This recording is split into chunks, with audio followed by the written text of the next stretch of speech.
tayo guys. Lakad muna tayo guys. Exercise pang tanggal sa mga cholesterol sa katawan.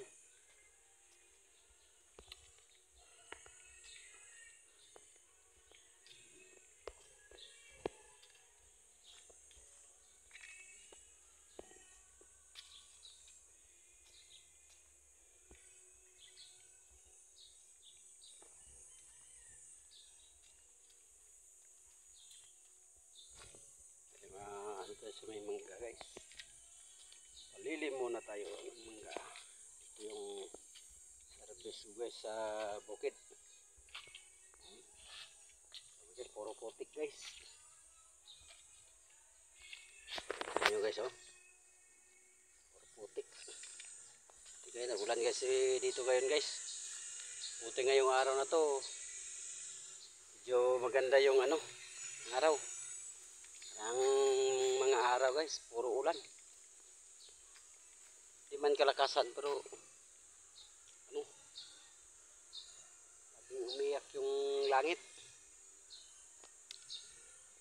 Marami palang salamat sa patuloy niyo diyang nanonood, nag-like, nag-share, nag-follow o nag-comment sa aking reels. At sana kasahod na tayo. Pang malayo pa guys, parang kakain pa ng mga taon. Dito din sa area ko guys, medyo mahina yung signal. Minsan di ako nakapag pag-upload or naka-duty tayo guys. Medyo na.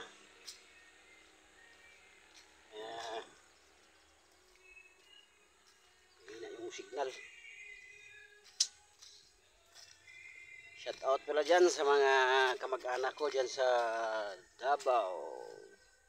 Lalo na dyan sa mga pinsan ko dyan sa Pongpong at saka sa Kulagsing. Mga kapatid ko dyan.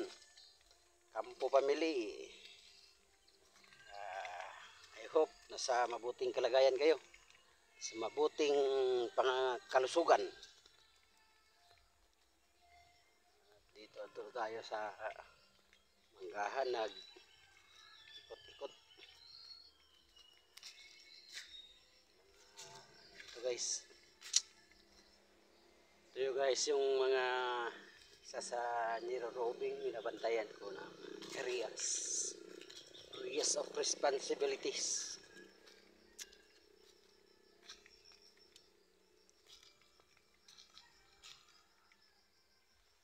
Hirap din ng buhay dito guys, palalo ng tag-ulan. Madulas yung daan.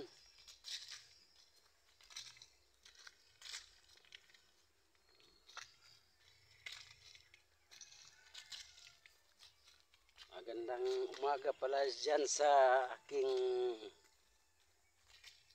butihing may bahay. Sa aking mga anak dyan sa Bacolod.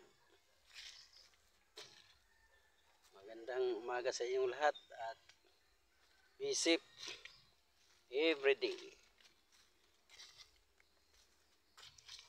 At sa aking dalaga na si Tiffany Grace. At magandang umaga din pala sa mga kamag-anak ng aking asawa dyan sa Butuan. Magandang umaga sa inyong lahat. Dito naman tayo. Yung area guys.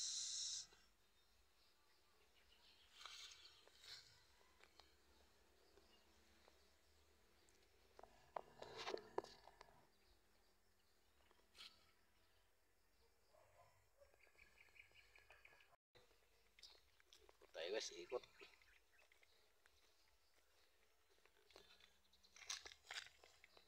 Katakaan lang tayo guys kasi kung magmotor tayo lagi, ubos yung gas natin.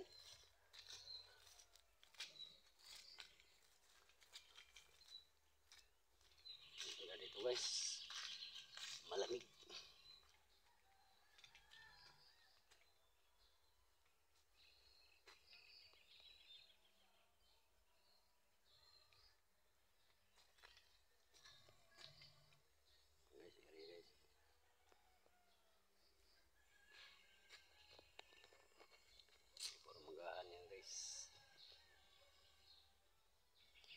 dito gaganapin yung ano.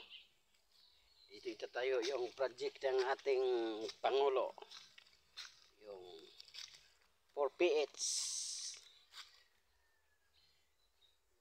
Filipino homeless. For Filipino homeless. Dito itatayo guys.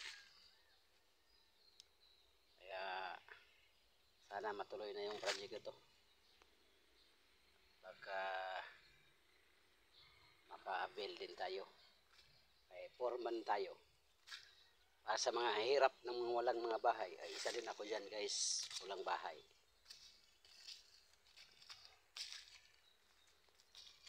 Maka-avail tayo. Gandang project yan guys. Ating Pangulo. Sana matuloy. Portahan natin yung ating Pangulo sa kanyang mga hadikaing magaganda. Huwag yung masama, yung maganda lang. Shout out sa lahat kong mga kaibigan dyan sa Mindanao. So, ngayon nandito sa Luzon, nandito tayo dinala ng ating mga paa dahil sa kahirapan. Sana matuloy na rin yung ng ating dating Pangulo, Pangulong Rodrigo Roa Duterte, one rate. Sana matuloy yun. Yung ano ni at sana yung mga bagong senador ngayon pagpatuloy nila yung yung batas na one rate sa buong Pilipinas. Yung nasa malalayong lugar, lalo na dun sa mga Mindanao, Visayas area at Mindanao area. Kahit dito sa Luzon guys, hirap dito sa ano. Kung magiging matuloy yung one rate para sa buong Pilipinas, yun ang malaking tulong yun sa lahat na mga na mamasukan.